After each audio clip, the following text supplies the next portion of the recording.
गंगा का ये किनारा है जहां से हर हर महादेव के नारे लग रहे हैं, तो नरेंद्र मोदी जी के लिए भी नारे लग रहे हैं।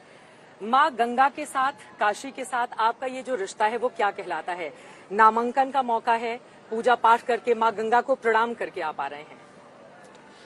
एक तो आज दो अवसर हैं, गंगा सप्तमी है और इसी दिन माँ गंगा का प्राकट्य हुआ था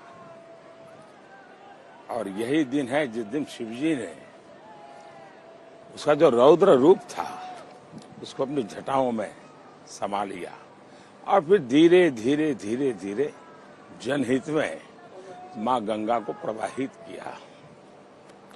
धरती पर आने में तो देर लगी थी, लेकिन प्राकट्य महोत्सव था आज, तो ऐसा एक शुभ अवसर है। दूसरा, मैं अनुभव करता था जब पहली बार मेरी पार्टी ने मुझे यहाँ चुनाव लड़ने के लिए कहा, तो मैं कह रहा था कि भाई, और सहज रूप से मेरे मन में निकला था कि माँ गंगा ने बुलाया है। लेकिन 10 साल का मेरा जो यहाँ से नाता रहा है, तो मेरी एक पुरानी दुनिया थी, उससे उसने मुझे लिंक कर दिया और फिर मैं एक बार गंगा की गोद में समा गया। माँ गंगा ने गोद ले लिया है आपको, और इसलिए मैं हमेशा ये भाव रखता हूं कि माँ गंगा ने मुझे गोद लिया है और माँ के जाने के बाद मुझे ये भाव और ज्यादा तीव्र हो गया है। मेरे रग रग में, मेरे भाव विश्व में माँ गंगा ने उस रिक्तता को भरा है। माँ को याद करते हुए आप इतने भावुक हो रहे हैं प्रधानमंत्री जी।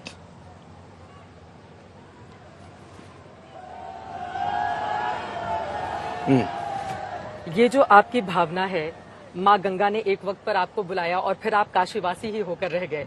यहाँ के लोगों का जिस तरह से प्यार स्नेह आपको मिलता है और माँ गंगा का आशीर्वाद, काशी वाले तो ये भी कहते हैं कि अगर रानी अहिल्याबाई के बाद किसी ने काशी नगरी को बदलने का काम किया है, इसको विकास की तीव्रता देने का काम किया है, तो वो नरेंद्र मोदी हैं। मैं काशीवासियों का आभारी हूं, वो इस भाव से इस काम को देख रहे हैं। लेकिन जब 10 साल पहले मैं आया था तो एक जनप्रतिनिधि बनने के लिए यहाँ के लोगों के मतदाता के रूप में, नागरिक के रूप में देख करके आया था। लेकिन 10 साल में उन नागरिकों ने, उन काशीवासियों ने मुझे देखते ही देखते बनारस की बना दिया। आप पूरे बनारसिया ही हो गए हैं। रोड शो के दौरान जिस तरह का जन सैलाब उमड़ा हुआ था, आपकी एक नजर लोगों पर पड़ जाए उसके लिए लोग व्याकुल हुए चले जा रहे थे। तो ये जो लोगों की भावना है आपके प्रति, वो क्या बताती है काशी में जब आप आते हैं और बनारसिया हो जाते हैं? इसका मूल्यांकन मैं नहीं कर सकता, लेकिन मैं इतना कह सकता हूं कि भारत के नागरिकों के अंदर एक आध्यात्मिक प्रवाह अविरत बहता रहता है और वही भारत की आत्मा है।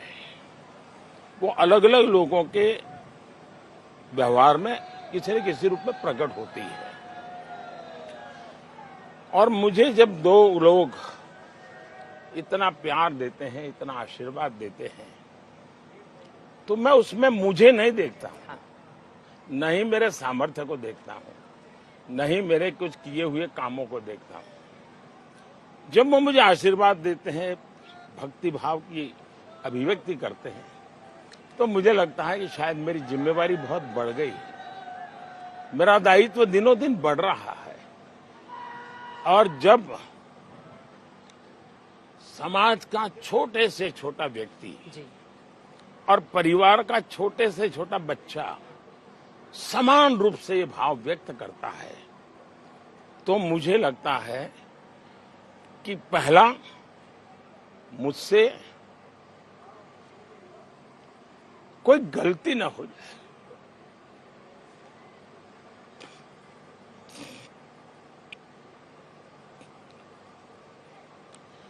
दूसरा, मेरे मन में भाव रहता है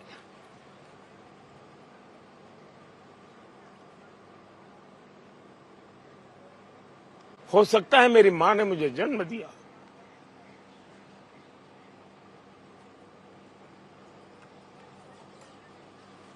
देखिए इसको क्या कहूंगा मैं।